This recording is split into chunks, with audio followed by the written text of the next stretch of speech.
Good afternoon, everybody. It's Jay from Edible Foodscaping again. Man, it's just an exciting part of the year. I could make 55 videos right now, I think, but I'll just keep some of these pretty short. So this is on my espalier wall.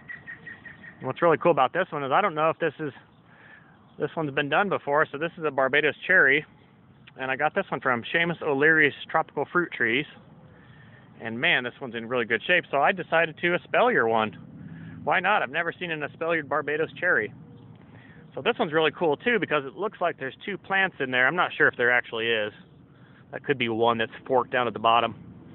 But it did allow me to kind of spread it there in order to get the nice spread that I wanted, so I could get this thing pretty much two-dimensional along my espalier wall here. So man, that's another cool idea for one of these Barbados cherries, is just espalier it. All right guys, thanks for watching.